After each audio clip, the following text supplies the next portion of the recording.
It was one of those damp Cotswold afternoons that seemed to have mislaid their purpose. The drizzle wasn't quite committed to rain, and the clouds sulked low over the slate roofs of Carsely, smudging everything into the colour of lukewarm tea.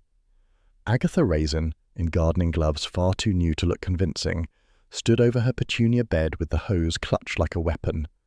Gardening, she told herself, was therapeutic.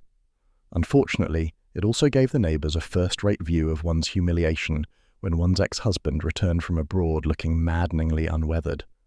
A taxi crunched to a halt outside the neat stone cottage next door. Out stepped James Lacey, tall, spare, and irritatingly self-contained. He wore a linen jacket the colour of regret, and carried himself as though his 3-year absence in Cyprus had been a matter of quiet reflection rather than flight. Agatha froze, the hose dribbling onto her shoe. For a woman who prided herself on control, she emitted a small, strangled sound. Then, remembering herself, she flung her head back and said brightly, "Well, if it isn't our prodigal explorer. Couldn't stay away from English drizzle, eh?" James turned, smiling that polite, unreadable smile she'd once mistaken for devotion. "Hello, Agatha. Still keeping the jungle at bay?" "Thriving," she said, though the petunias sagged under the torrent she'd just unleashed. "When did you decide to grace us again?" "Yesterday. I thought it was time to come home." Home. The word stung like vinegar on a paper cut. She yanked the hose off, pretending composure. "Well, the village has managed without you. We've all soldiered on bravely." James merely inclined his head and began unloading cases from the boot. Agatha noticed, with equal resentment and curiosity, that he carried only 2 modest bags. The man had always travelled light, morally as well as materially. From across the lane, Mrs. Bloxby appeared, her umbrella blooming like a primrose halo. "So lovely to see you back, Mr. Lacey," she called. "Forgiveness is a divine thing, isn't it, Mrs. Raisin?" "Perhaps," said Agatha tartly, "but being human is far more practical."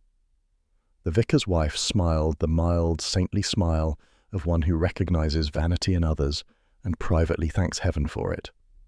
James excused himself, murmuring something about unpacking. Agatha watched him retreat inside, closing the door with the same quiet finality that had once ended their marriage. Inside her own cottage, she tore off her gloves and examined herself in the hall mirror. "Still handsome," she muttered, applying a dab of powder to a nose she insisted wasn't shiny. "But I look better now. Mature. Interesting." The cat, Hodge, yawned pointedly. By tea-time, the entire village knew. Carsely's rumour system could have outpaced the Royal Mail. At the post office, Mrs. Fremont announced, "They say he's returned for a woman." Mr. Boggle from the garage opined it was tax trouble. Mrs. Bloxby, collecting stamps for the church fete, offered a gentler version. Perhaps James had simply missed the Cotswold piece. Agatha, entering for her own post, caught the last remark. "Peace? Not likely. This village could gossip a corpse awake." "Oh, Agatha," said Mrs. Bloxby, "people are only interested because they care. They care like foxes care for chickens."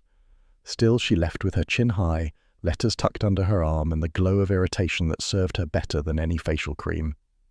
That evening, determined to appear unaffected, she marched down to the Red Lion.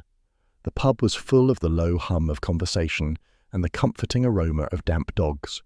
James was already there, seated by the fire with a half-pint and that infuriating air of calm.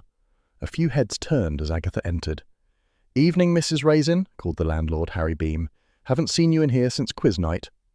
"Trying to stay sober," she said, then caught James's eye. "But tonight calls for celebration." "Celebration?" he asked mildly. "A toast to returning failures," she said. The room tittered. James raised his glass. "To survival, then." Bill Wong arrived halfway through her second gin and tonic. "Mum says I'm to keep an eye on you," he said, sliding onto the bench. "She fears you'll murder Mr. Lacey before the week's out." "Rubbish," said Agatha. "I'm positively glowing with goodwill." She paused. "Anyway, if I wanted him dead, I'd have done it years ago." Bill grinned. "Ah, but you'd have been caught. Pride before alibi." Their banter was interrupted when the pub door opened and a stranger entered. Tall, lean, wrapped in a dark raincoat that had seen better wars. He ordered whiskey in a clipped accent and scanned the room until his eyes fixed on James Lacey. For a moment something hard passed between them. Then the stranger turned his back and drank alone. "New face," Bill murmured. "Estate man, perhaps," said Harry Beam.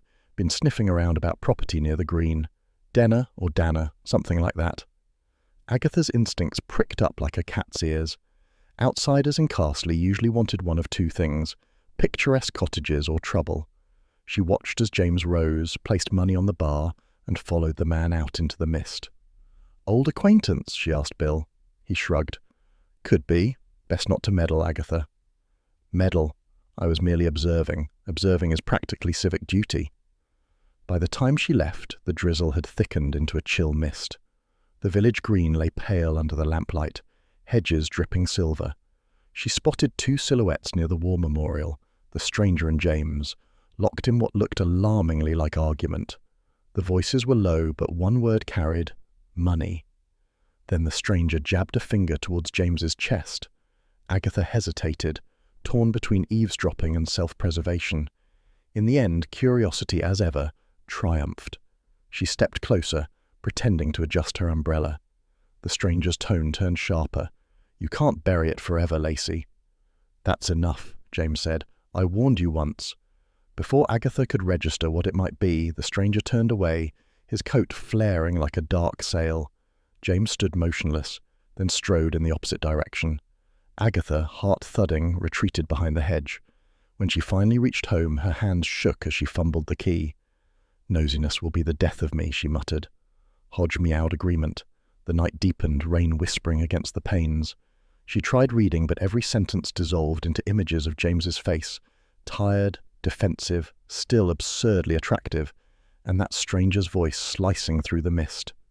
You can't bury it forever. Whatever it was, Agatha intended to dig first. Next morning broke with a watery sun struggling through haze. Carsely stirred lazily. The milkman clinked bottles, dogs barked, the post van coughed past. Agatha was spooning marmalade onto toast when the telephone rang. "Mrs. Raisin?" It was Bill Wong, voice unusually brisk. "You'd better not leave the house yet. There's been an incident by the green." "What sort of incident?" "A man's been found dead. Thought you'd want to know before the gossip mill gets there." Agatha set down her spoon. "Dead?" "Yes. The same fellow who came into the Red Lion last night. Name's Denner. We're still checking, but it looks nasty. You didn't happen to, well, see anything, did you?" Agatha hesitated, eyes drifting towards James's cottage, where curtains remained tightly drawn. "I might have," she said carefully. "I'll come over." "Don't interfere, Agatha," he warned. "Interfere? I'm offering information. Entirely civic of me." On the way, Bill filled me in, found at 7:30 by Colin Spriggs, the jogger who treats the lane like a parade ground, under the beeches. Phone smashed. I told him men don't usually choose to die under public foliage. He didn't laugh. She hung up and went to fetch her coat. Hodge watched from the windowsill, tail twitching. "Don't look at me like that," she said. "Someone's got to make sure justice is done, and that fool Lacey isn't dragged through the mud again." Outside, the village green was cordoned off with yellow tape that clashed dreadfully with the autumn colours. Policemen moved about with that self-important tread Agatha despised. A small knot of villagers had already gathered, murmuring like pigeons. "Found him under the beech trees," whispered Mrs. Fremont. "Terrible thing. They say he'd been in a fight." "James Lacey was seen talking to him last night," hissed Miss Sims, eyes gleaming. "You mark my words." Agatha squared her shoulders.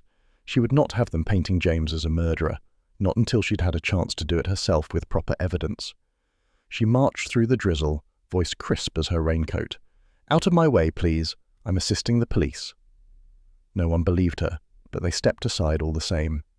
Somewhere under the grey morning, a mystery had begun, and as usual, Agatha Raisin was right in the middle of it. Mrs. Fremont and Miss Sims loitered by the duck pond, whispering with the zeal of unpaid reporters.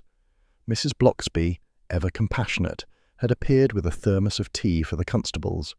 When Bill re-emerged, his expression was thoughtful. Identification on him: Paul Denner, property scout out of Mercester. "Property scout," repeated Agatha. "So that's what the vulture was." "You knew him?" "Only by instinct. He looked the sort who measures fields in pound signs." Bill glanced at her sidelong. He also had a meeting scheduled last night, with James Lacey. Agatha's heart gave an undignified hop. Rubbish. James wouldn't, well, not deliberately. We'll see.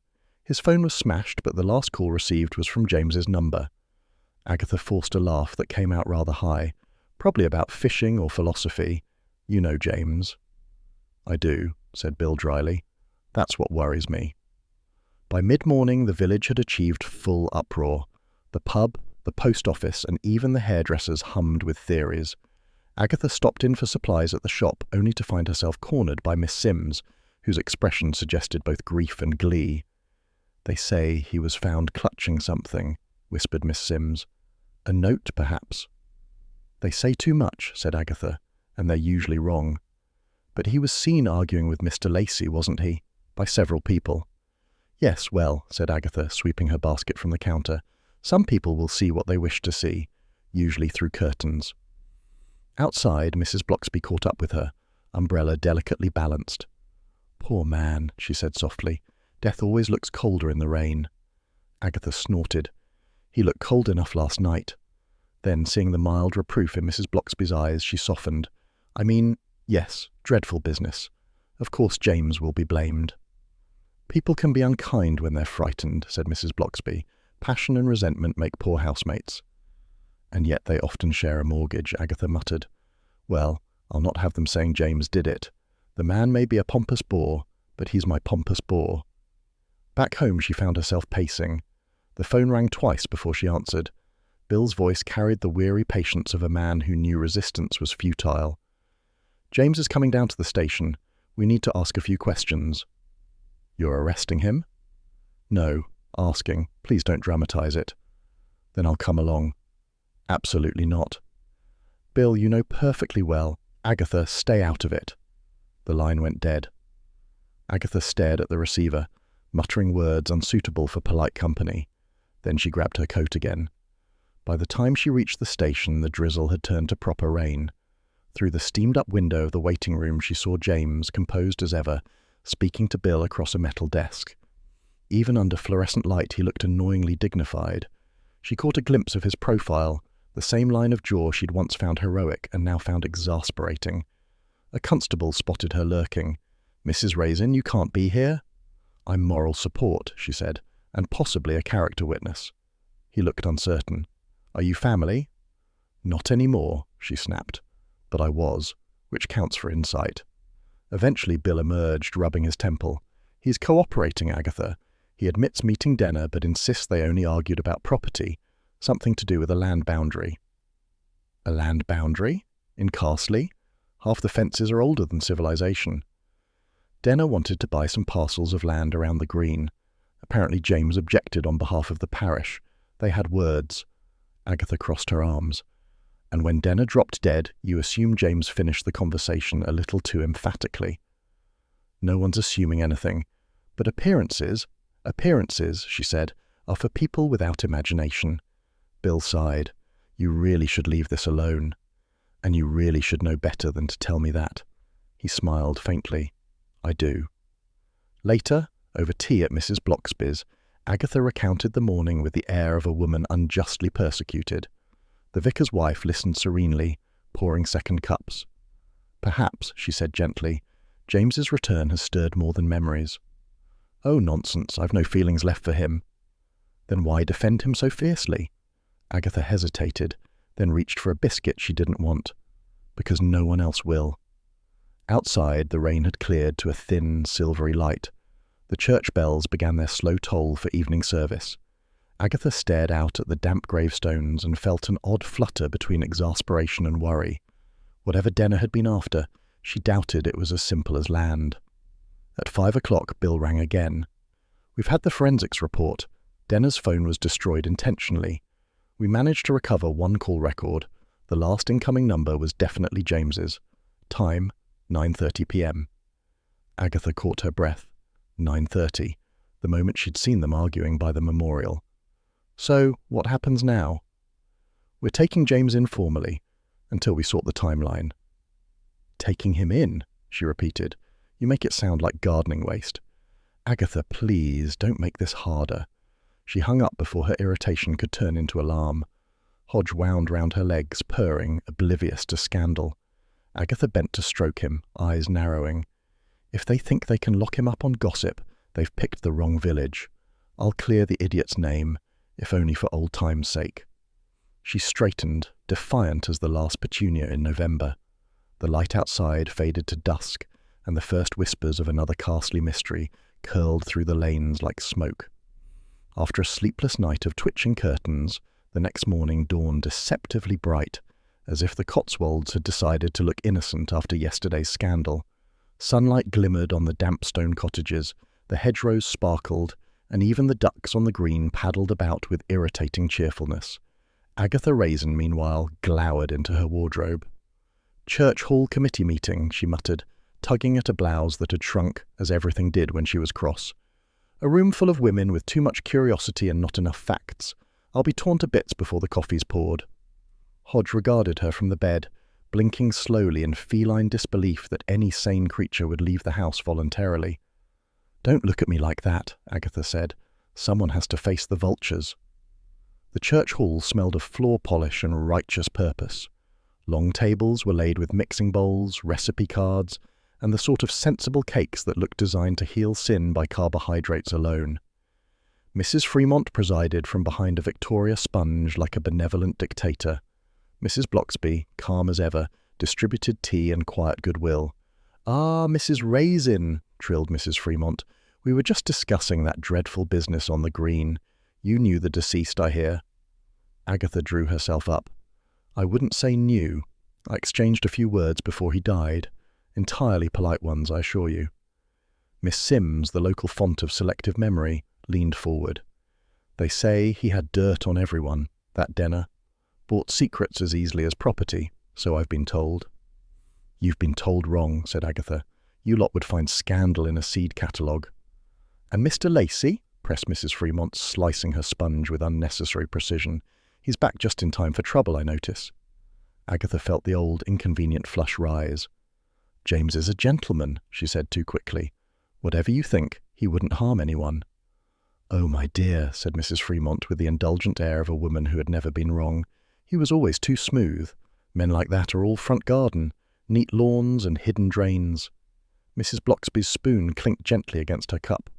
"Perhaps," she said, "we might focus on the church fate rather than character assassination." "Quite right," said Agatha, seizing the lifeline. "Now, whose bright idea was it to make me judge the jams? I was traumatized by marmalade as a child." Laughter rippled through the room, tension easing. For a few blessed minutes they talked of scones, sugar shortages, and the scandalous price of vanilla extract. Yet gossip, like yeast, refused to stay flat for long. Before the second teapot was empty, Denner's name had risen again, this time in connection with the village land sales. "He'd been trying to buy the plots near the green," said Miss Sims knowingly. "Said he had big plans. I heard the vicar had words with him about it last week." "Our vicar?" asked Agatha. "Whatever for?" "Something financial," said Mrs. Fremont, lowering her voice to the dramatic whisper of someone auditioning for Midsummer Murders. "He went to repent, they say." Agatha's ears pricked. Repentance was rarely a profitable activity in Carsely, and never one performed voluntarily.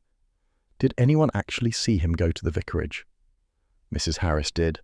She was trimming her hedge and heard voices through the gate.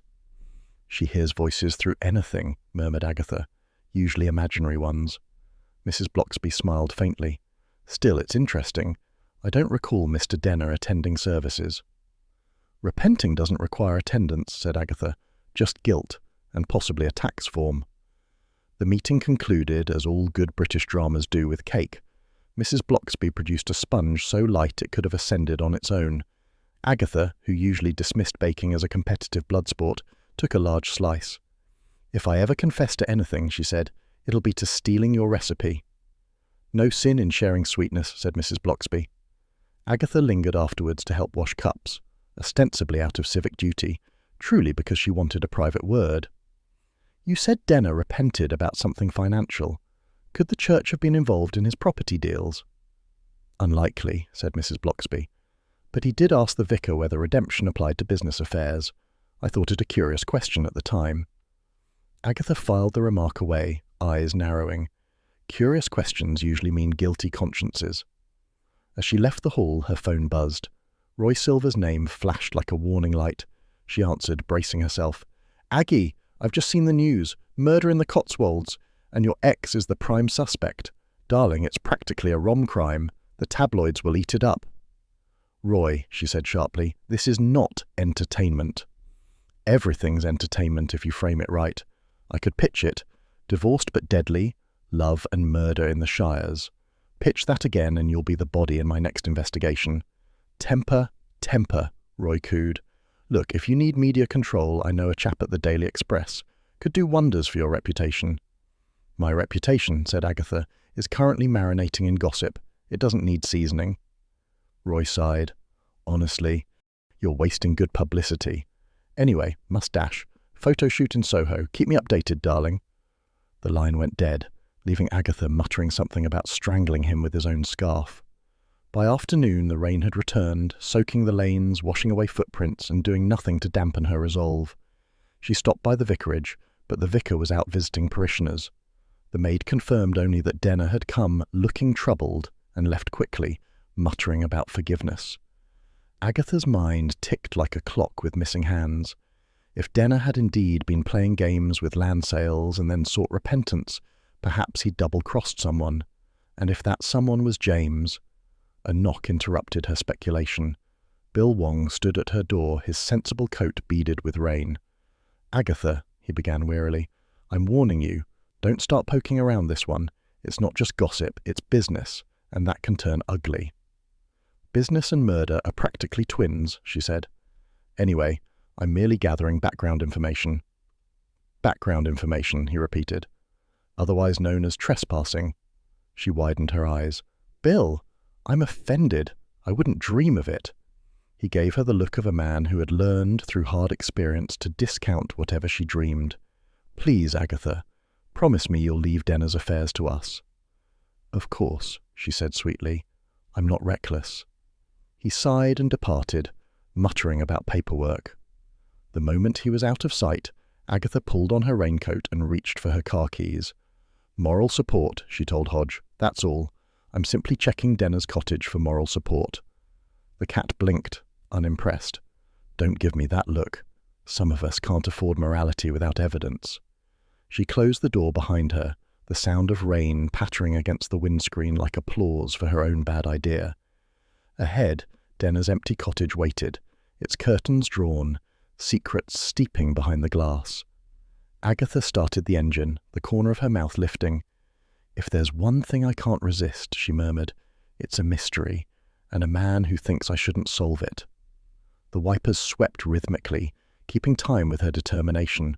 Somewhere, she thought, between sponge cake and sin, the truth was rising. The next afternoon hung heavy with that peculiar stillness that follows scandal, as though even the clouds were eavesdropping.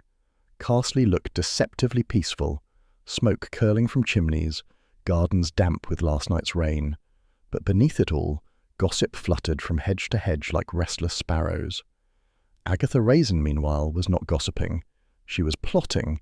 She sat at her kitchen table surrounded by the clutter of investigation, 2 mugs of cold coffee, a half-eaten scone, and the local paper spread like a crime scene. Denner's name glared up from the front page beside a grainy photograph of the Green, now cordoned and respectable again. The headline screamed, "Property man found dead. Police question local man." Beneath, in smaller print, James Lacey declines to comment. Agatha scowled. "Declines to comment," she repeated aloud. "He always declines. Declined to marry me again. Declined to explain himself. And now he's declining in the press. It's practically a hobby." A knock sounded at the door. When she opened it, Charles Fraith leaned lazily against the frame, exuding that effortless charm that made her want to both slap and kiss him. "Morning, darling. Heard your ex is the talk of the county. Thought I'd come and offer moral support, or at least curiosity." "You're 2 days late for curiosity," said Agatha, "but your timing's perfect for breaking and entering." Charles raised an eyebrow. "I beg your pardon?" "Denner's cottage," she said briskly. "Police have finished their sweep. It's locked but empty. I'm concerned about his cat." "Cat?" "Every villain keeps one, or possibly 2. Anyway, it's a pretext," Charles grinned. "Ah, so it's checking for cats. Very civic-minded." "Mock if you like, but Bill told me Denner's cottage is full of evidence. He won't share details. I intend to discover them myself. And if the police catch us, I'll say you talked me into it. Fair, he said cheerfully. Let's go then. Nothing livens an afternoon like a bit of mild criminality. The cottage stood at the end of a narrow lane fringed with nettles, its small windows shuttered against the damp. The garden was tidy in the way of someone who hires help and doesn't thank them. Agatha tested the back door.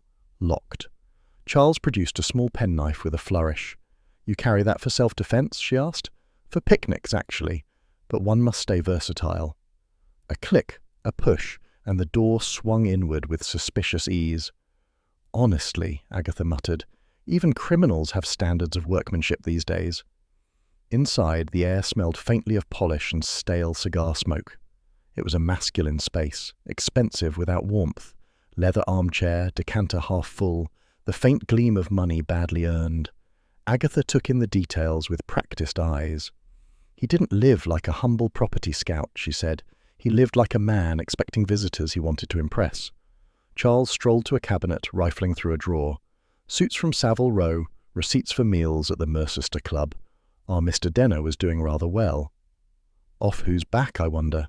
She moved to a small desk by the window. Papers lay in neat piles. Land deeds, surveys, handwritten notes with figures scrawled in the margins. Agatha flipped through them, her pulse quickening. These are all Carsely properties, she murmured. Look, plots near the green and several adjoining fields. He'd been buying up half the village. Charles peered over her shoulder. Interesting. This one's got my name on it. Agatha froze.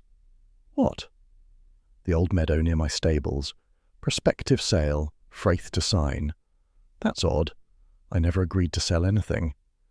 Perhaps he forged it, said Agatha sharply, though a flicker of suspicion stirred despite herself. Charles's smile was too easy, his fortune too broad. Unless, of course, you were quietly cashing in. He gave her a wounded look. Agatha, you cut me to the quick. I'd never sell land to anyone who wears that much aftershave. You wear that much aftershave, she retorted. Yes, but I do it with style. She turned away, unwilling to admit the laughter that nearly escaped her. On the mantelpiece stood a photograph frame, the glass cracked diagonally. Within it was a torn image, two men shaking hands at what looked like a golf club veranda. One of them, impossible but unmistakable, was James Lacey. Her stomach tightened. Charles, look at this. He leaned in. Well, well, the prodigal neighbour fraternizing with our victim. Perhaps your ex was less innocent than you thought. Don't be ridiculous, she said, slipping the photograph swiftly into her handbag. It's probably ancient history. Or current evidence. You've always been hopeless at subtext. I'm keeping it until I know what it means. Charles's grin widened. Protecting the ex-husband now, are we? Touching. It's called thorough investigation, she snapped, and wipe that expression off your face before I use your tie as a duster. They explored the rest of the cottage. The bedroom held expensive suits in tasteful greys and blues, all pressed and arranged like soldiers awaiting inspection. No photographs, no personal clutter, just the anonymity of someone with secrets. In the kitchen, a faint smell of coffee lingered, cups unwashed. Agatha noted the absence of cat bowls with a sigh. No cats, she said. So much for my cover story. Shame, said Charles. I was hoping for at least a litter box. Adds authenticity. From outside came the crunch of tires on gravel. Agatha froze. Police. Don't panic, murmured Charles, moving to the window. A patrol car idled by the gate, an officer stepping out with clipboard in hand. If they catch us... Smile prettily, said Charles. You're marvellous at that when not homicidal. Agatha hissed, hide. They ducked behind the drawing-room curtain like guilty adolescents. Through a slit she saw the officer walk the perimeter, make a note, then leave without trying the door. The car rolled away. Agatha exhaled shakily. That was close. I'd never survive being arrested again. I've only just got back in the Women's Institute. Charles chuckled. You thrive on danger, darling. Admit it. I thrive on results, she said, though the tremor in her hands betrayed excitement, and I intend to find them before Bill does. They left as carefully as they'd come. At the car, Agatha turned to look back at the cottage, its small windows blank as eyes.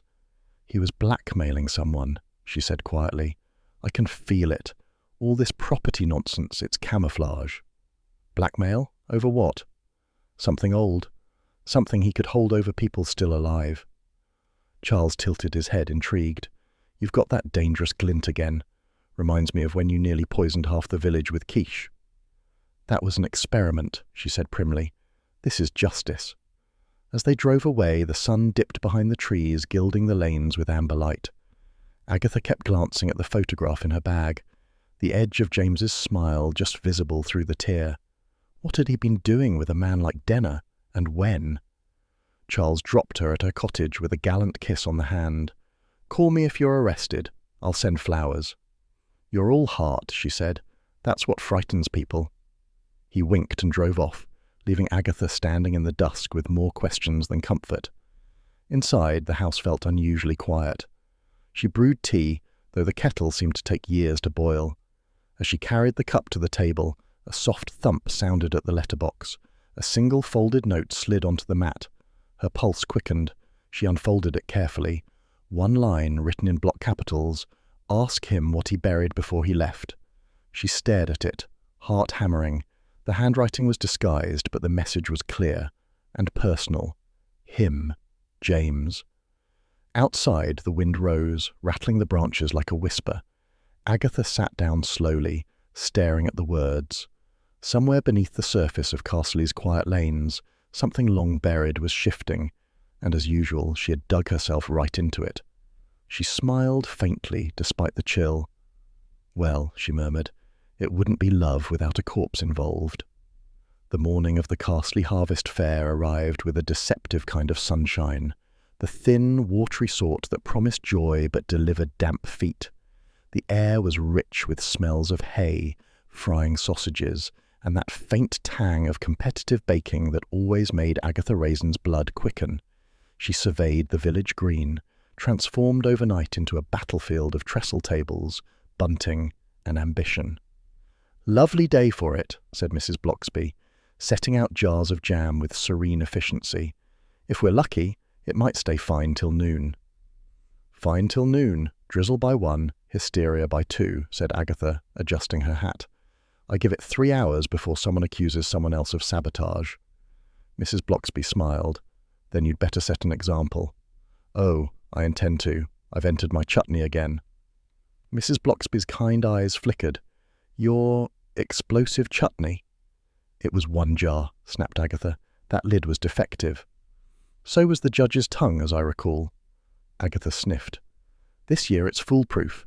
Balanced flavour, perfect spice. It'll win." She might have looked more convincing if she weren't already eyeing her rival's tables with a predator's focus.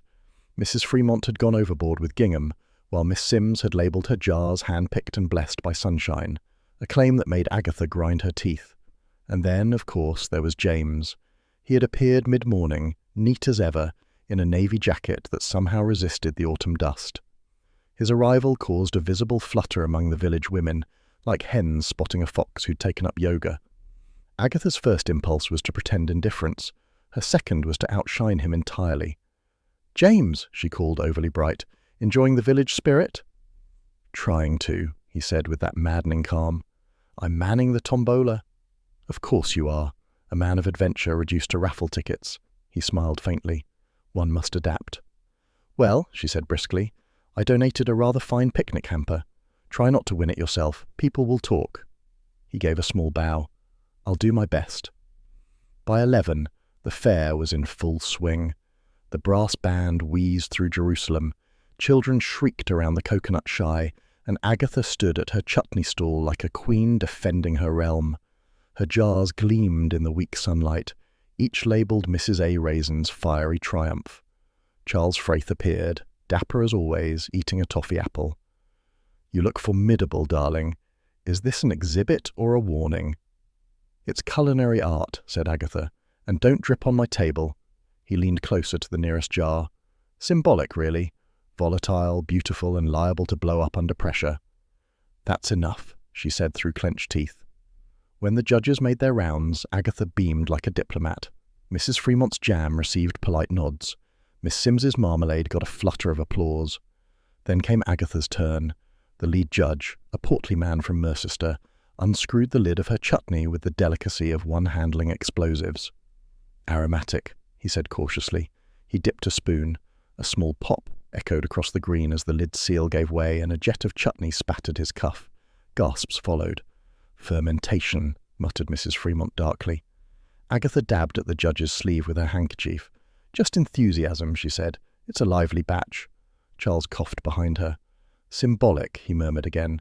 She shot him a glare that promised retaliation later. By the time prizes were announced, Agatha's chutney had been diplomatically commended for spirit. She told anyone who'd listen that the judges had poor palates.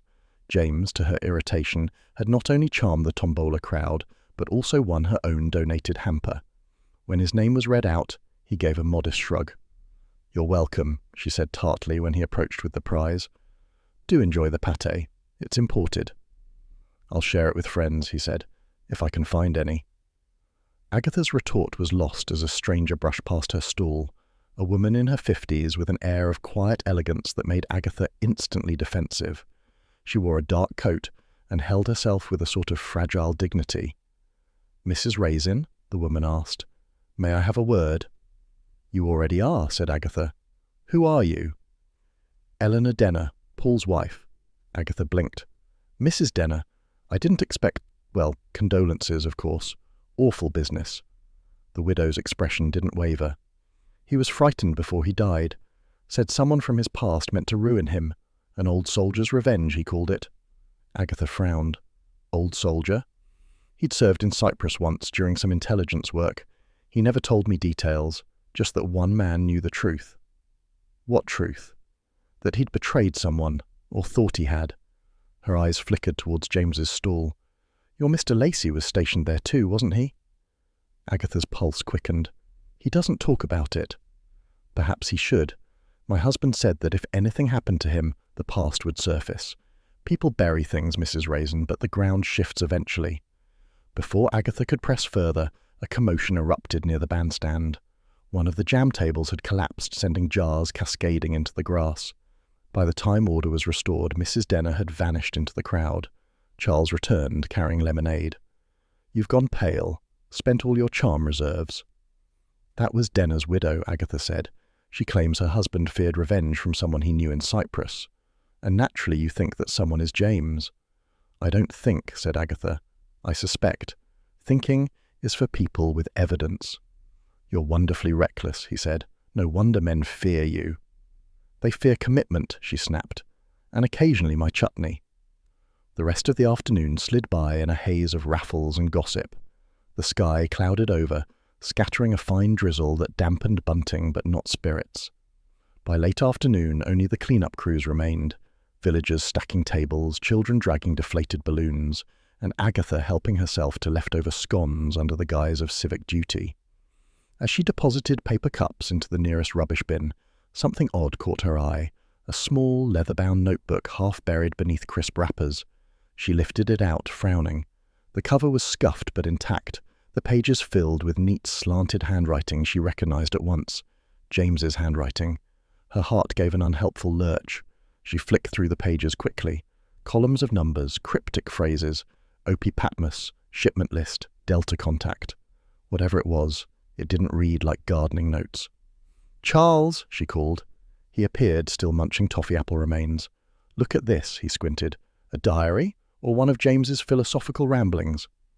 "It's a code," she said, "and I found it in a rubbish bin. Either he's careless or he's hiding something." "He's always hiding something," said Charles. "Usually from you. You're impossible. You love that about me." "No, I tolerate it. Barely." She closed the notebook and tucked it into her bag. "Whatever this is, I'm going to find out. If James is mixed up in Denner's death, I'll drag the truth out of him myself. And if he isn't, then I'll apologize. Once, briefly." They left the green as the last of the bunting sagged in the drizzle. Behind them, laughter echoed faintly from the pub, where James was no doubt sharing her picnic hamper with half of Carsely. Agatha's steps quickened. Pride burned hotter than curiosity, and curiosity was already at a rolling boil. That night, back at her cottage, she sat by the window with the notebook open on her lap. The coded words glimmered under the lamplight, mocking her. Somewhere in the distance, the church clock chimed 9. She thought of Mrs. Denner's haunted face, of James's smooth detachment, of that phrase, "old soldier's revenge." Her eyes strayed to the dark lane outside. The drizzle had turned to rain again, steady and familiar. Agatha smiled grimly. Old soldiers, she murmured, should know better than to underestimate women armed with curiosity. She snapped the notebook shut and reached for the kettle. Investigation, like tea, required heat, patience, and the occasional dash of whiskey. With the fair gossip still boiling, the next morning dawned the way Agatha Raisin's mood often did, grey at the edges and simmering underneath. The rain had finally stopped, but the lanes around Carsely were glistening like wet slate, and the air had that post-downpour smell of damp hedges and gilt. Agatha sat at her kitchen table, staring at the small, scuffed notebook she'd found at the fair. Its leather cover was cracked, its pages neat and unhelpful. The cryptic scribbles mocked her, numbers, initials, and that maddening phrase, O.P. Patmos. It had the gall to look important while refusing to explain itself, which put it on a par with most men in Agatha's life. After half an hour of glaring at it, she gave up and phoned the only person she knew who might take pleasure in solving someone else's mystery, Roy Silver. He answered on the second ring. "Aggie, darling, I was just thinking of you. I saw that marvellous headline, Village Widow in Shock as Spy Plot Unfolds. I nearly rang the Mail myself to suggest a sidebar on your detective work." "Roy," she said flatly, "do you want me to hang up or will you behave?" "Behave," he said meekly. "To what do I owe the pleasure?" "Technical help. I've got a notebook filled with codes and dates. I think it's connected to Denna's death, and possibly James." "Oh, drama. Send me photos," she hesitated. "It's confidential." "Aggie, please. I've signed more NDAs than politicians have lovers." Grudgingly, she took snapshots of several pages and sent them. Roy whistled down the line. "Interesting. The handwriting's neat, military. Those columns look like coordinates or shipment codes. O.P. Patmos. Could be an operation name." "Operation?"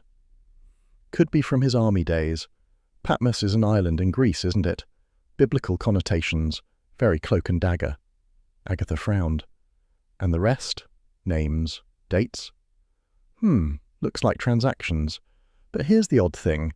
Some entries are in different ink, as if someone added to them later. This notebook's been through several hands, I'd wager. Including, apparently, James's.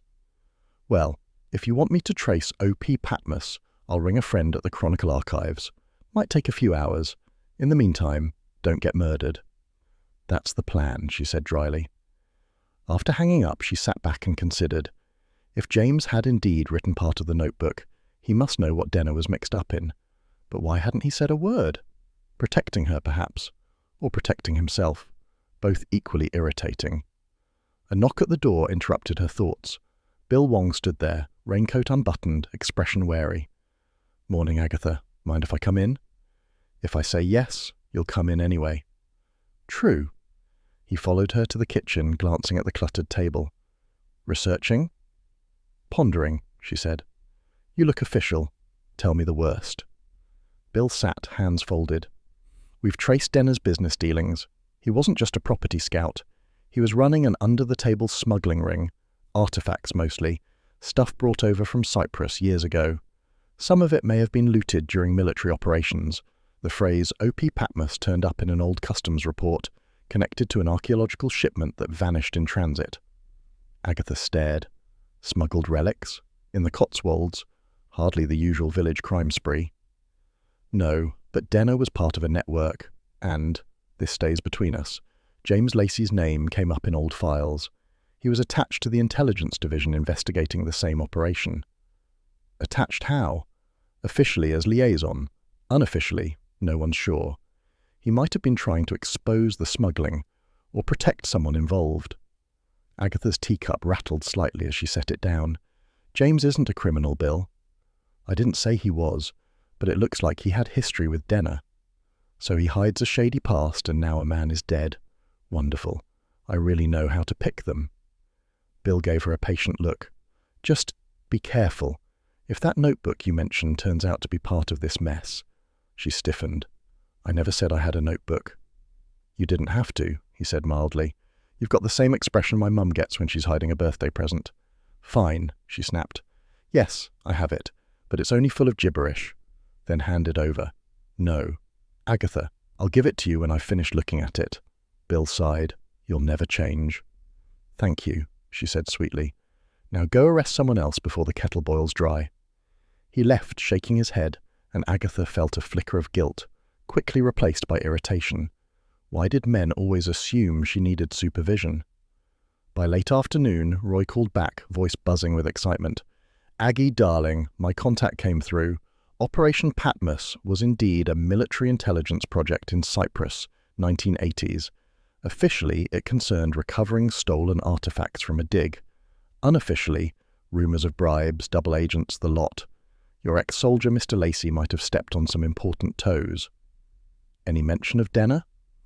Only as a civilian contractor, someone who assisted with logistics, which usually means smuggling things through customs with a smile.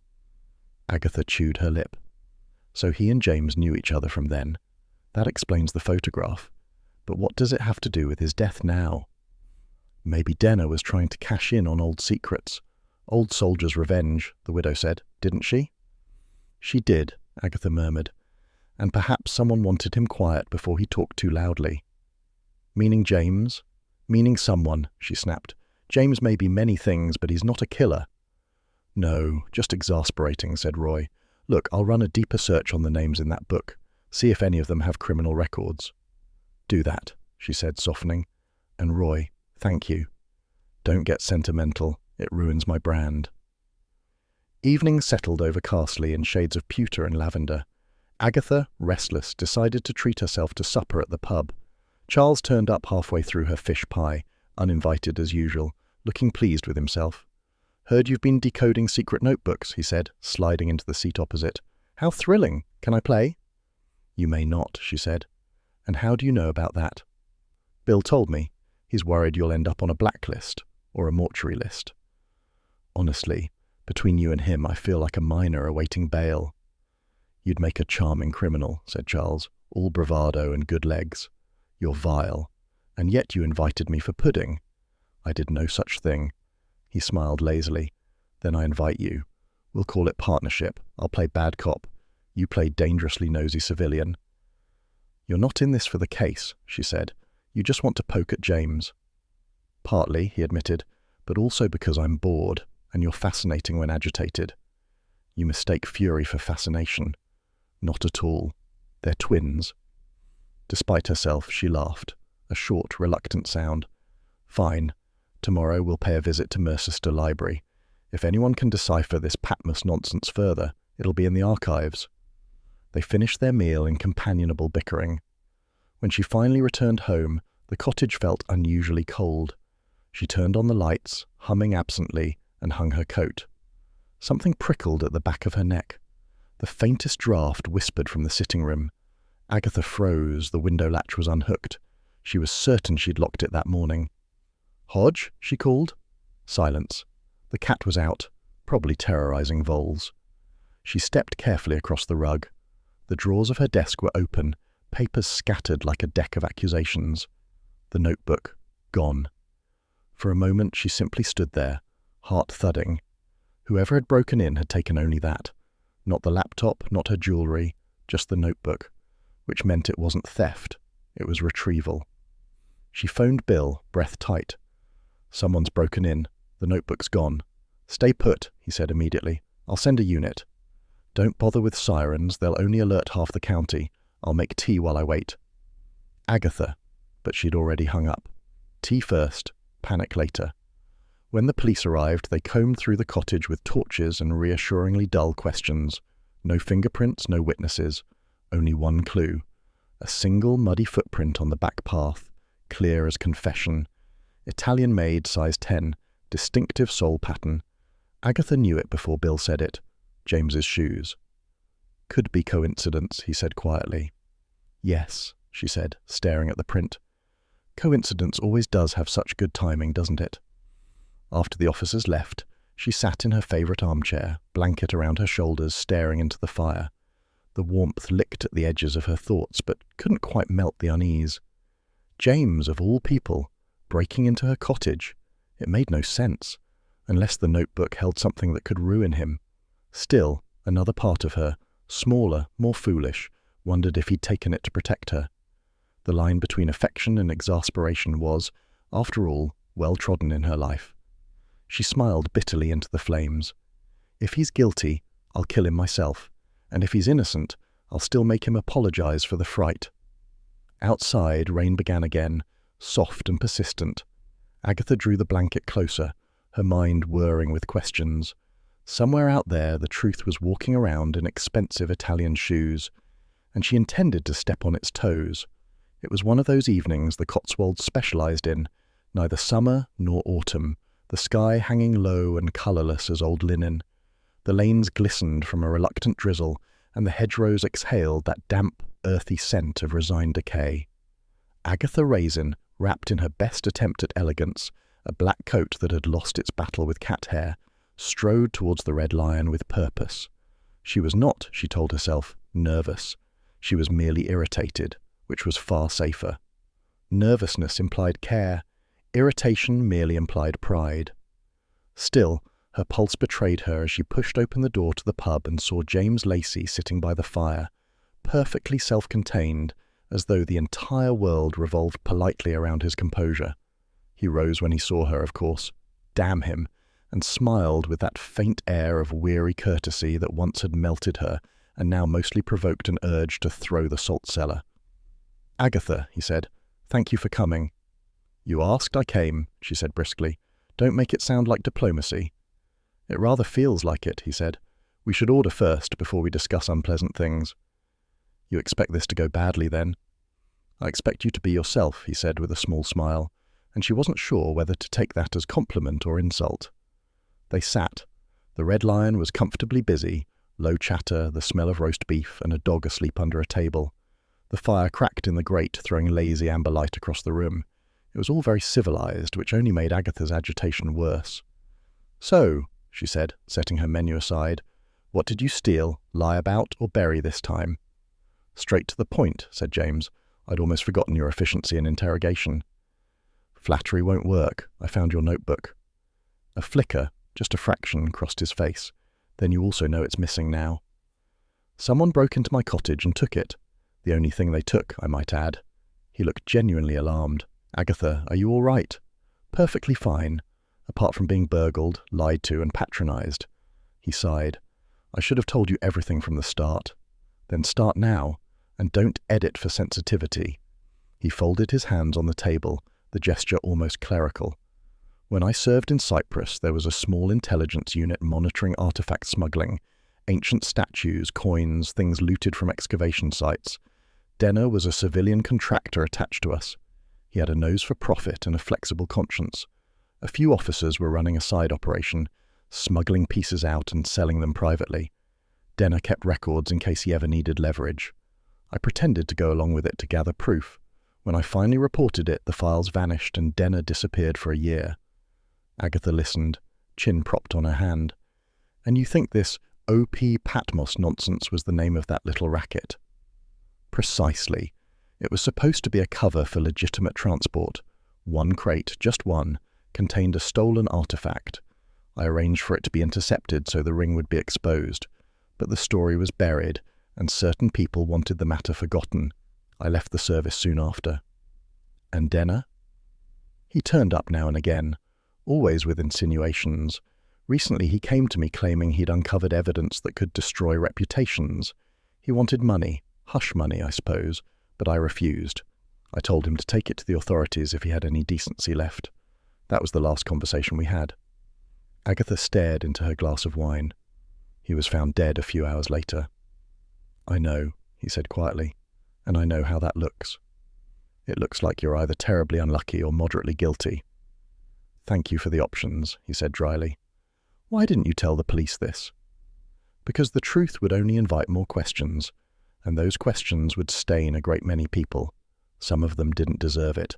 Others are long dead." "So you chose honor over honesty. How noble, how infuriating." Their food arrived then, steak and ale pie for him, salmon for her.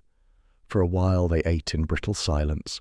The pub's hum went on around them, comforting and ordinary, as if murder and smuggling were distant gossip. Finally Agatha said, "You always do this, James. You protect everyone except yourself, and when it blows up, you look wounded, as though the world's been terribly unfair. You think I enjoy this? He asked sharply. I was trying to do the right thing. That's your trouble, she said. You mistake silence for integrity. He looked at her then, really looked, and the years between them seemed to narrow like a closing door. And you mistake confrontation for courage. She blinked. That's rich coming from a man who hides behind his conscience. Perhaps we both hide, he said, voice softening. I behind caution, you behind noise. It silenced her, more effectively than any insult. For a moment the only sound was the hiss of the fire and the clink of cutlery from another table. She hated how easily he could still unbalance her. Why now, James? She asked at last. Why come back to Carsely after all these years? To make peace with the past, or to bury it properly? He hesitated, and in that hesitation she glimpsed something like weariness or guilt. A bit of both, he said. I heard Denner was sniffing around again. I thought perhaps I could stop him from hurting anyone else. Instead, he ended up dead, and I'm left looking like the villain. Agatha studied him. You're not the villain type, too tidy. He smiled faintly. I'll take that as comfort. Don't. I'm still furious with you. That's familiar, at least. You could have told me, she said, lowering her voice. You still could. All of it. If I did, he said, you'd think worse of me. Impossible. Don't tempt fate. They lingered over coffee. The tension had cooled into something else, something unspoken and treacherously gentle. When they stood to leave, James insisted on walking her home. She pretended to protest, but secretly didn't mind. Outside, the drizzle had returned, soft and persistent. The village lamps cast halos in the mist, and their footsteps echoed faintly on the wet pavement. Do you ever wish, Agatha said suddenly, that we'd managed to stay friends? We are friends, said James. No, she said. We're a long argument that keeps changing subjects. He laughed under his breath. You make even regret sound entertaining. At her gate they paused. The rain shimmered on his hair, turning silver in the lamplight. For one mad second she thought he might kiss her, or she might let him. Instead he said softly, Be careful, Agatha. If someone broke into your house once, they could do it again. If they do, they'll wish they hadn't, she said. I've taken to sleeping with a rolling pin by the bed. He smiled, then turned and walked away down the lane, his figure fading into the fog. Agatha watched until he was gone, cursing herself for the ache that lingered. The next morning brought the kind of pale, merciless light that shows every flaw. Agatha's phone rang before she'd even had tea. Bill Wong's voice was clipped. Agatha, I thought you should know. Colonel Barnaby's been found dead. Gunshot wound. Looks like suicide. Barnaby? She repeated. The name stirred faint memory. James had mentioned him once, one of the officers in that Cyprus unit. When? Early this morning. His housekeeper found him. There was a note, said he was finally at peace. We're treating it as self-inflicted for now. Agatha's stomach tightened. For now? Something about it feels off, but until forensics come back, that's all I can say. She thanked him and hung up, her mind racing. Colonel Barnaby, the alleged ringleader of the old artifact ring, if James's story was true, and now conveniently dead. She dressed quickly and walked to the vicarage, claiming she wanted to drop off a donation for the church roof. In truth, she wanted news. Carsely was already humming with gossip.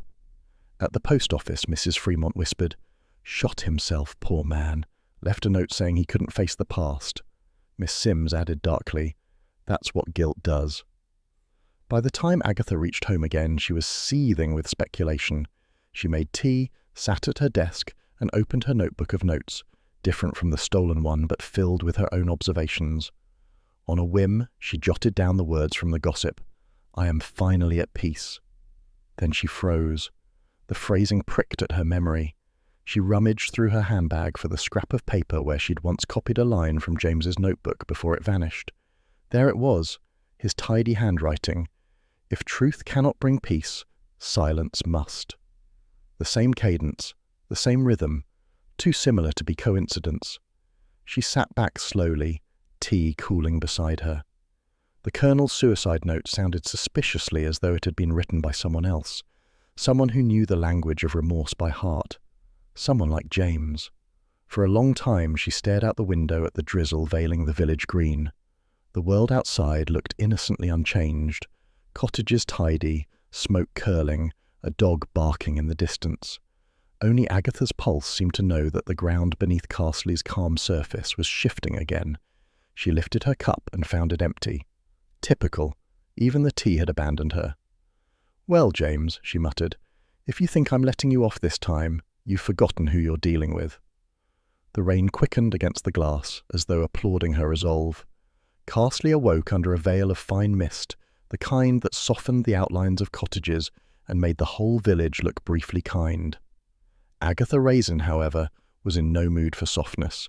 She'd spent half the night pacing, her mind looping through questions about James, Denner, and that wretched colonel who'd chosen the most inconvenient time to die.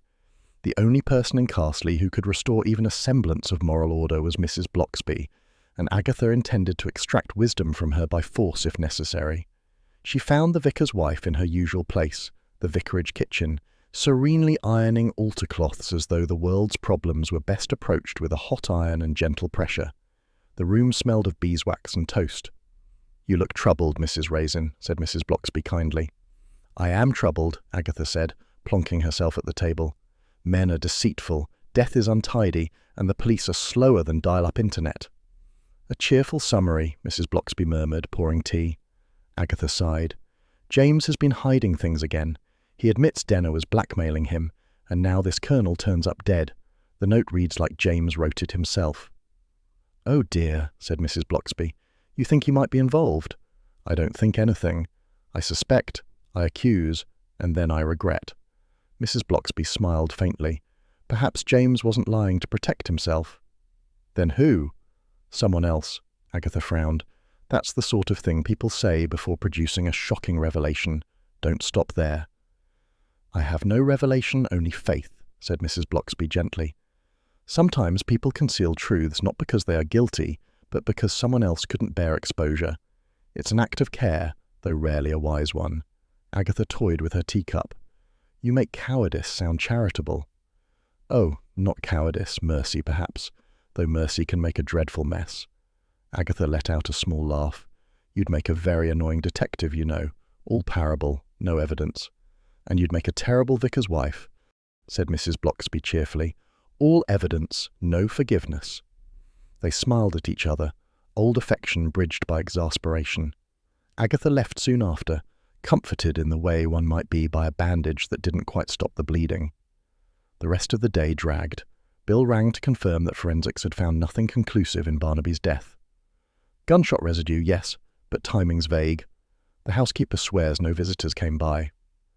"Housekeepers always swear that," Agatha said. "Half the murders in English history involve lying housekeepers." "That's very comforting," said Bill. "Try not to interfere." "Bill," she said sweetly, "you've met me." By evening, the fog had thickened into a light drizzle. Agatha settled by her fire with a book she had no intention of reading, and a glass of wine she very much did. The village was hushed, save for the occasional whoosh of a passing car on wet tarmac. She was halfway through her second glass when a knock came at the door. 3 short raps, hesitant, urgent. She frowned, checked the clock, 11:45, and opened the door to find Mrs. Denner standing on the step, hair damp, eyes wide with fear. "Mrs. Raisin," the woman gasped. "I didn't know where else to go." Agatha ushered her inside at once. "Good heavens, you're soaked. Sit down. Tea or whiskey?" "Whiskey," said Mrs. Denner, shivering. "I think I'm being followed." "By whom?" "I don't know. A car's been parked near my cottage the last 2 nights. Tonight I saw someone in the garden. Just a shape. Then a light in the lane. I ran." Agatha handed her the glass. "Start from the beginning. Slowly." "I've been going through Paul's papers," the widow said. "There were letters, old ones, from a man in his regiment. They mentioned something buried, something valuable. I thought it nonsense until I found part of a typed list, numbers, codes. Then I heard footsteps outside." Agatha's instinct for danger prickled. "You still have the list?" Mrs. Denner hesitated, then reached into her handbag and pulled out a torn scrap of paper. "I grabbed this before I fled." Agatha examined it. The print was faint, smudged with damp but familiar, the same neat mechanical font as James's notebook. At the bottom corner, a blurred library stamp bled through the paper. Mercester Public Library, local records section. He kept copies everywhere, she whispered. There were digital lists, too, at the Mercester Library. I thought if I printed one I could make sense of it, but someone was watching the cottage. You're safe here tonight, said Agatha. You can take the spare room. I'll ring Bill first thing. Thank you, whispered Mrs. Denner. I knew you'd help. Everyone says you have energy. Energy's one word for it, said Agatha. I prefer brilliance. The woman managed a thin smile, then followed Agatha upstairs. Within minutes the house was quiet again, save for the rain tapping steadily at the windows. Agatha lingered at her dressing table, staring at her reflection. Mrs. Bloxby's words returned. He might be protecting someone else. But who? Denner's widow, perhaps? Or one of those army men who'd buried treasure and guilt in equal measure? She went to bed uneasy, listening to the wind rising outside. Somewhere in the night, a dog barked twice, then fell silent. When she woke, the sky was a bleak pewter, and the guest room was empty. The bed had been slept in, the window slightly open. Mrs. Denner was gone. Agatha checked the front door, unlocked. Her car keys and purse were untouched, but the scrap of paper was gone from her bedside table. Only a corner remained, caught under a coaster. She peeled it free. The library stamp was still visible, and she noticed now, just enough of a partial code to match one she'd seen in James's notebook. Oh, splendid, she muttered. Another guest vanishes, and I'm left with confetti. She rang Bill immediately. The widow's gone, left before dawn. Voluntarily, unless she decided to be abducted politely. And before you ask, yes, she left behind another clue. You're collecting them like nectar points, he said. What kind? Library stamp, Mercester Public. That's where the codes were printed. Meet me there in an hour. Bill groaned. Agatha, don't bother. I'll bring muffins. She hung up before he could protest further. By the time she reached Mercester, the drizzle had become a steady, respectable rain. The library, with its Georgian facade and overgrown ivy, looked like a building that knew too many secrets and was too polite to tell. Bill arrived 10 minutes later, carrying an umbrella that had lost the will to live. Inside, they found the local records section deserted except for a librarian who had perfected the art of disapproval. Agatha flashed her brightest smile. We're doing a bit of research. Old land registries, property maps, that sort of thing. Are you members? The woman asked. We're citizens, said Agatha. Surely that's enough for democracy. Bill flashed his police badge. That worked better. The librarian sighed and gestured to a row of terminals. Computer logs are kept on the main desk. You'll find records of recent printing activity there. They leaned over the register. At the top of the previous day's list was an entry time-stamped 11:03 a.m., user code, guest 17, file name Patmos Log Archive, printer, station 3. Yesterday morning, Bill added. That's before she ran to you last night, I said. So she did try to print a copy and got spooked after. So someone printed Denner's codes yesterday morning, said Bill. But who? Agatha pointed to the adjoining desk. CCTV. The librarian pursed her lips. We keep footage for 48 hours, but it requires a formal request. Done, said Bill, flashing the badge again. The woman sighed and fetched the archive disc. A few minutes later they were watching grainy footage on her monitor. The camera caught the study area in monochrome. A few readers, one teenager with headphones, and... There, said Agatha, stabbing her finger at the screen. The man at Station 3 wore a dark blazer, open collar, and that unmistakable air of nonchalance one couldn't buy, only inherit. Even in fuzzy black and white, his lazy posture was instantly recognizable.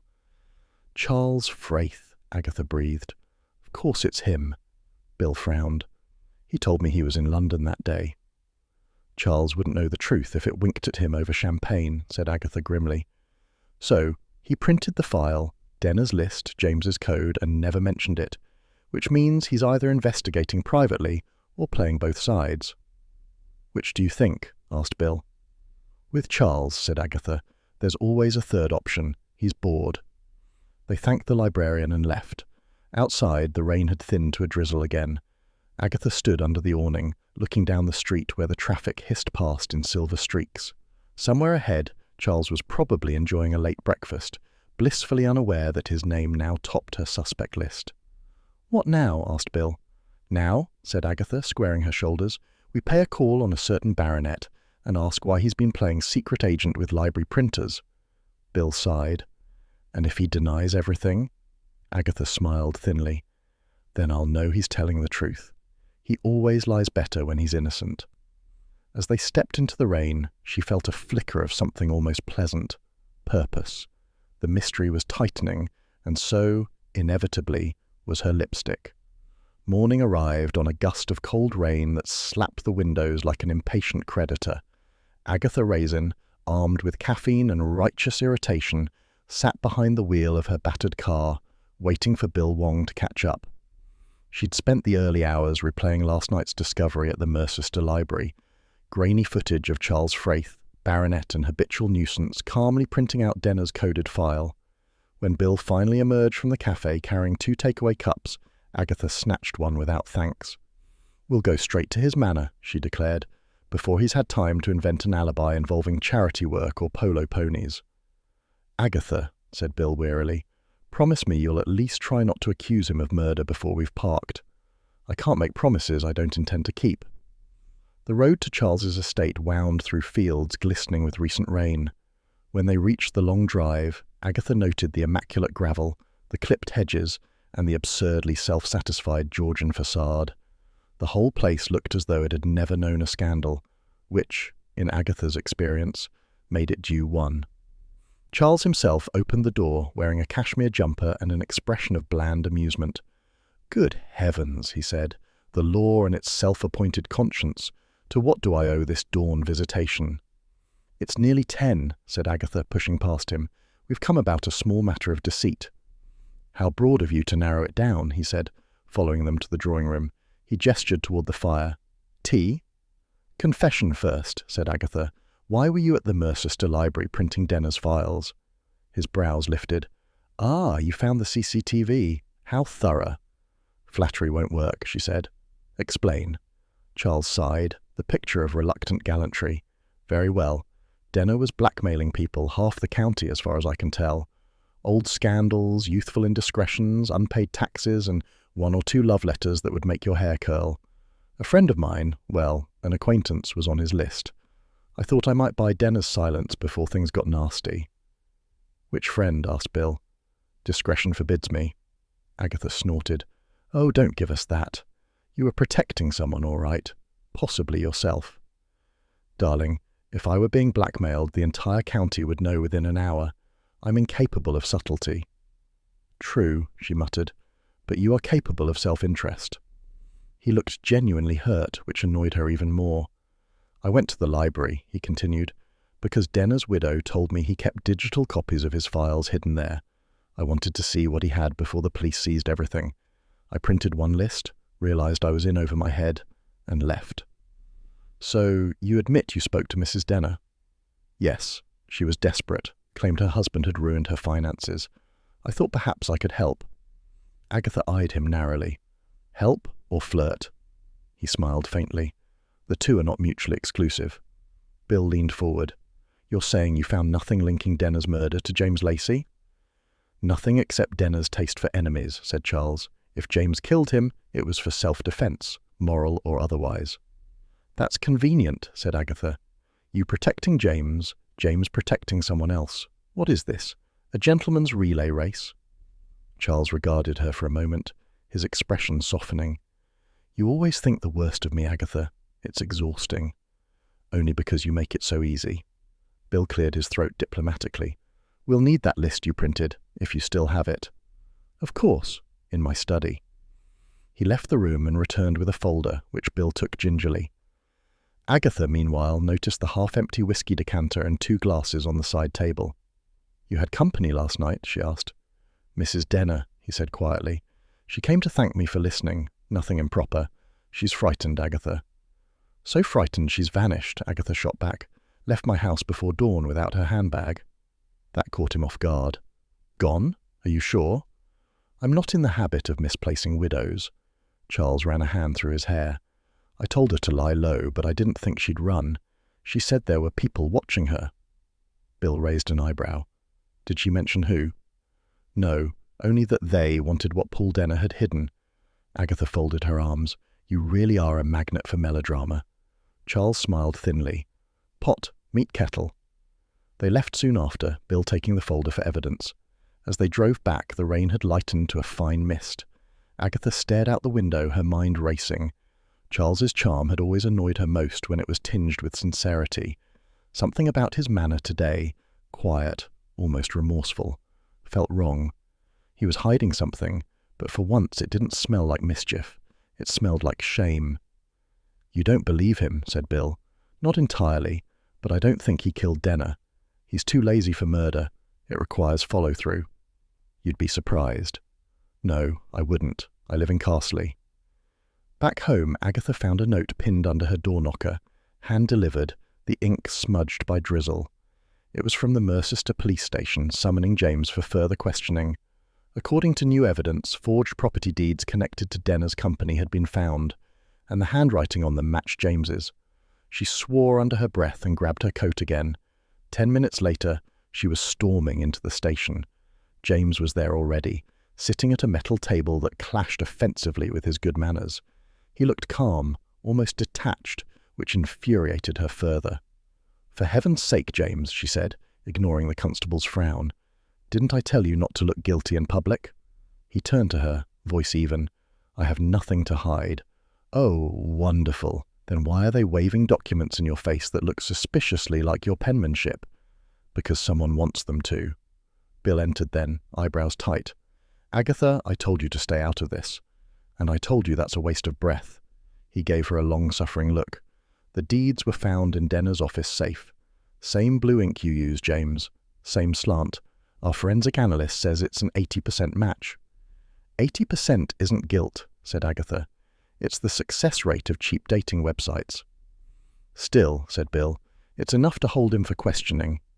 Agatha glared at him. Oh, marvellous. Arrest my ex-husband twice in one lifetime. That'll look splendid on your record. He's not under arrest, said Bill patiently. He's cooperating. Which is code for being too polite to object. James, to his credit, looked faintly amused. I appreciate your advocacy, Agatha, but I'll manage. You won't manage if they hang this on you, she said fiercely. I know you didn't forge those deeds. How can you be sure? Because the ink doesn't fit. He frowned. Pardon?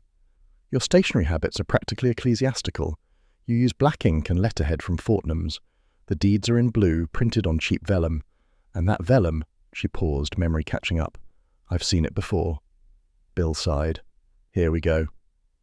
Mrs. Denner's stationery, said Agatha triumphantly. She used it when she left me that note about being followed. Same fibre texture, same watermark. She must have had access to Denner's office or to his files. Maybe she planted those deeds. Bill rubbed his temples. It's a theory. It's the theory, said Agatha, and I'll prove it. But James looked away, expression unreadable. It's kind of you, Agatha, but perhaps it's time I stopped letting other people fight my battles. Oh, don't go noble on me now, she snapped. It doesn't suit you. I'm serious, he said. This is my mess. I'll sort it out. That tone, quiet, final, made her uneasy. But before she could argue, Bill ushered her out of the room. He'll be released soon, Bill said in the corridor. Don't worry. I worry professionally, she muttered, and I don't like that look in his eye. What look? The one that says goodbye.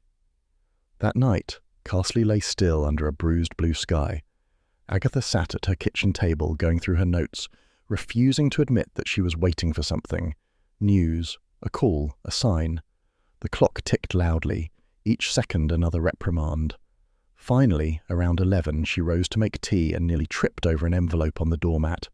It was sealed in the precise, deliberate way that only James Lacey managed, as though even parting letters required discipline. Her name was written in that neat, slanted script she could have recognized in a police lineup. She tore it open with trembling fingers. Agatha, forgive me for leaving without explanation. I can't risk dragging you further into this. There are things from my past that won't stay buried, and I must see them through, alone. You once accused me of mistaking silence for integrity. You were right. But sometimes silence is the only shield left. Please trust that I would not leave if it weren't necessary. I am grateful for everything. James. Agatha stood very still, the paper crumpling slightly in her hand. Outside, the wind rose, rattling the windows like impatient fingers. She read the letter twice, then poured herself a generous brandy and stared at the flames licking the grate. "You ridiculous man," she muttered, running off like a hero in a cheap paperback. Yet under the anger was something smaller, heavier, a quiet ache she despised. He had vanished again, leaving her to clean up the wreckage, and she would do it because someone had to. She drained the glass and squared her shoulders. If James thought she'd sit meekly by while he nobly ruined himself, he clearly hadn't been paying attention. Agatha Raisin, abandoned or not, was about to solve a murder. The storm began in earnest just as Agatha Raisin decided she would not, under any circumstances, let James Lacey vanish into romantic fog without explanation. It was raining with melodramatic determination, the sort of rain that made hedgerows glisten like dark lace, and convinced every driver in Gloucestershire they were living through a BBC adaptation of Wuthering Heights. Bill Wong sat beside her, resigned to his fate as Agatha's unwilling accomplice. The windscreen wipers performed a frantic duet as they sped along the narrow road towards Mercester. "You're sure he came this way?" Bill asked, squinting at the blurred headlights ahead. "He left a note about seeing things through to the end," Agatha said grimly. "The end usually means somewhere dramatic. He's got a flair for the cinematic when he's brooding. And you deduced Mercester Abbey from that?" "I'm intuitive," she said. "Also, he once told me it was his favourite place to think about life. Men only ever think about life when they're planning to make it complicated." Bill sighed. "One day, Agatha, your intuition will land you in real danger." "Nonsense. It already has. I'm still alive, aren't I?" By the time they reached the ruined abbey, the storm had turned feral. Rain lashed through the broken arches, and lightning revealed the jagged silhouette of the ancient stonework. Agatha's torch beam wobbled over mossy walls and puddled flagstones.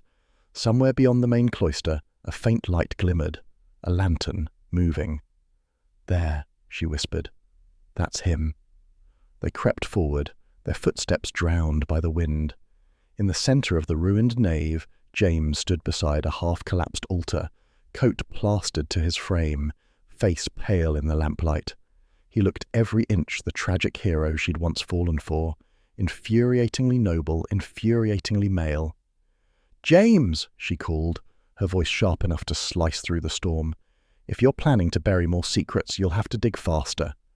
He turned, startled, then sighed as if this interruption were inevitable. "Agatha, I told you not to follow."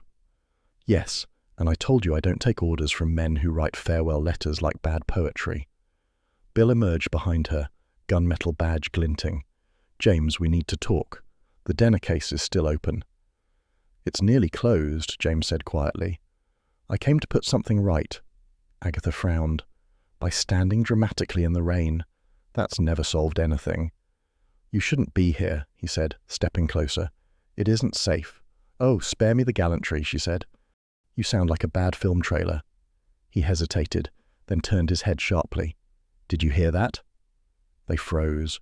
Footsteps echoed from the cloister, uneven, splashing through puddles. A figure emerged from the shadows, a woman in a soaked coat, hair plastered to her face, one arm outstretched. In her hand, glinting faintly in the lantern light, was a pistol. "Mrs. Denner," Agatha breathed. The widow's eyes were wild, her expression taut with grief and resolve.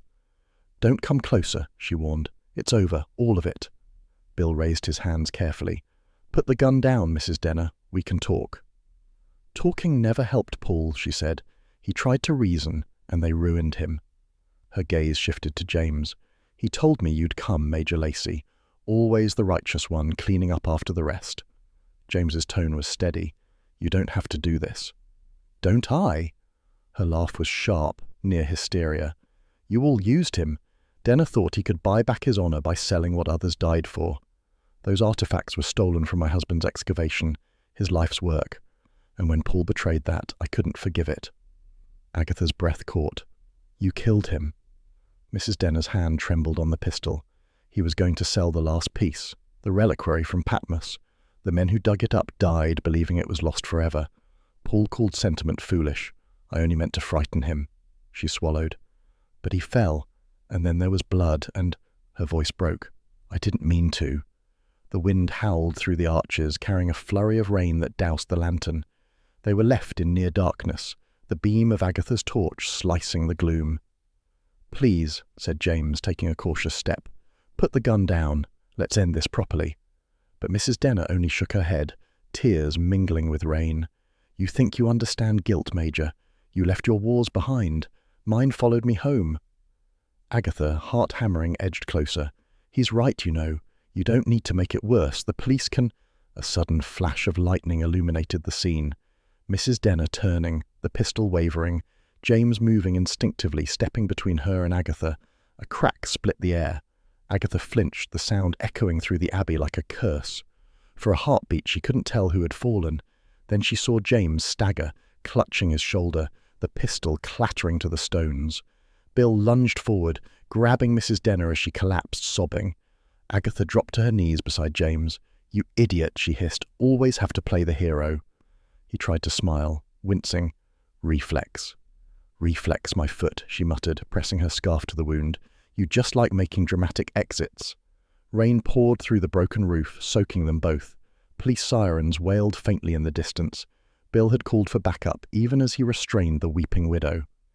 The relic lay half-buried in mud nearby, a small gilt box, centuries old, tarnished but unmistakably beautiful. It gleamed like irony itself. When the officers arrived, the abbey was a tableau of exhausted morality. One woman confessing, one man bleeding, and one furious amateur detective trying not to cry. Later, as the paramedics carried James to the ambulance, Agatha followed, soaked to the bone. Bill touched her arm. "You did well, Agatha." "Don't patronize me," she said. "I'm furious, cold, and my mascara's in my shoes." He smiled faintly. "Still, you saved him." She shook her head. "He saved me. Again. Honestly, it's becoming a habit." The next morning, Carsely looked freshly washed. Crisp sunlight on wet cobblestones, birds gossiping in hedges. The storm had scoured the air clean, leaving everything far too peaceful for Agatha's mood. She stood outside Mercester Hospital, clutching a bunch of supermarket flowers she pretended were elegant. Inside, James was propped up in bed, arm bandaged, looking irritatingly composed for someone who'd been shot. "You're alive," she said briskly, setting the flowers down. "How inconvenient. I was planning your memorial." "You'd have made an excellent speech," he said, smiling faintly. "Oh, it was going to be scathing." He chuckled, then winced. "She confessed?" "Yes, poor woman. Turns out Denner found that reliquary years ago and was blackmailing everyone who'd known about it. She only wanted to keep her husband's name clean." "We all do foolish things for love," he murmured. Agatha folded her arms. "Don't get poetic. It doesn't suit you." "Nor does gratitude, but thank you all the same." "For what?" "For coming after me." She hesitated. "Someone had to. Bill would have taken days. He stops for tea at every moral dilemma." They smiled at each other, silence stretching companionably until she noticed a small suitcase at the foot of his bed. Her expression darkened. "You're leaving. Again." He nodded. "Once they discharge me. There's unfinished business abroad, loose ends from Patmos. The artifacts must be returned properly." "You could let the museum handle it." "I could, but some debts are personal." She turned away, staring out the window. The morning light glinted on her reflection, chin high, eyes tired. "You'll just vanish again then. No word. No letter this time."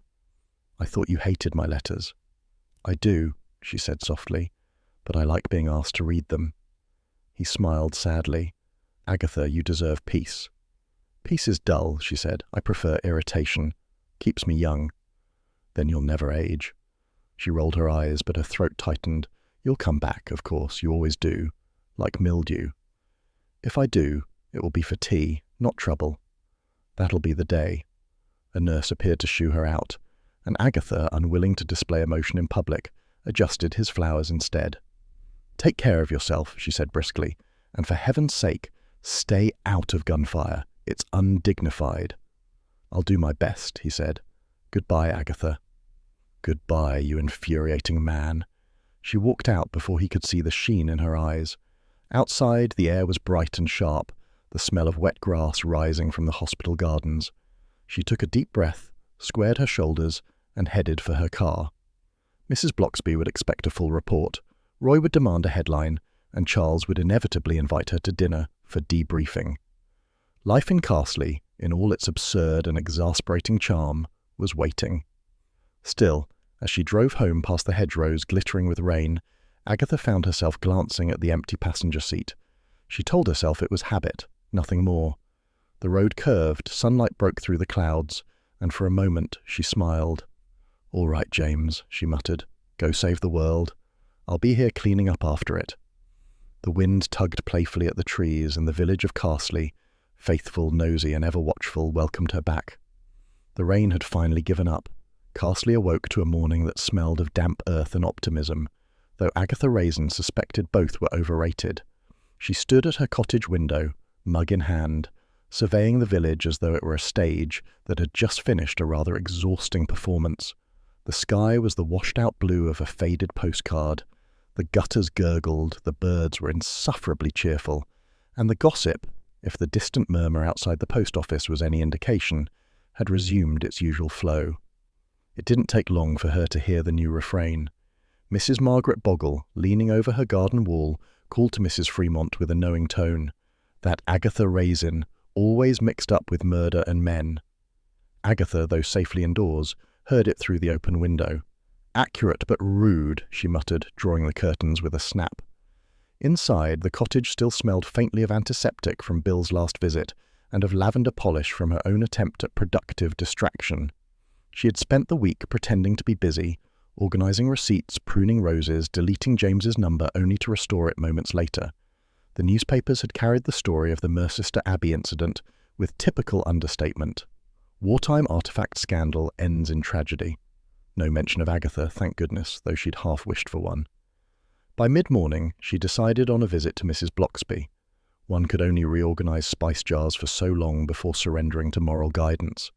The vicarage garden glittered with droplets when she arrived. Mrs. Bloxby opened the door, smiling with that infuriating serenity that made Agatha feel both cherished and vaguely scolded. "Come in, dear. You look tired." "I'm not tired," said Agatha briskly.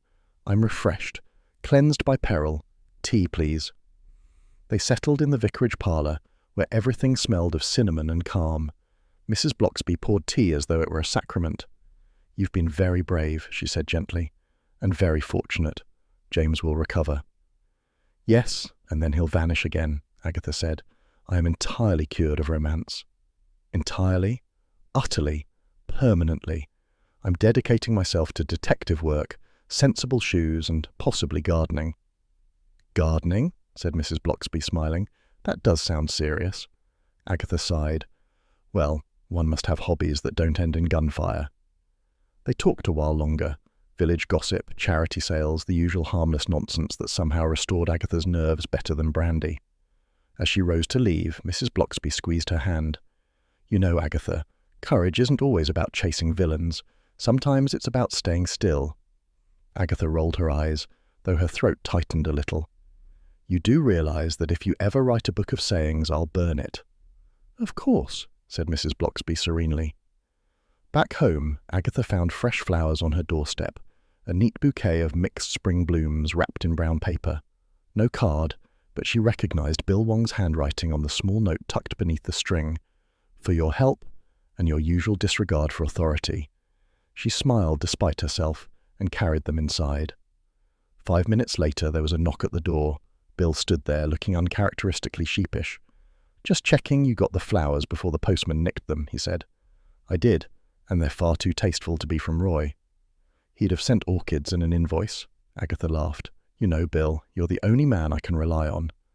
"That's because I'm dull," he said dryly. "But dull men are safe. You should try one sometime." "I did," she said, thinking of James. "He got shot for it." Bill shook his head, half smiling. "Still, I admire your courage.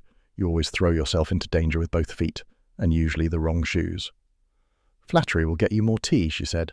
"Come in." They shared a pot in companionable quiet while the afternoon light slanted across the room. When Bill finally left, promising to check in later, Agatha felt almost peaceful.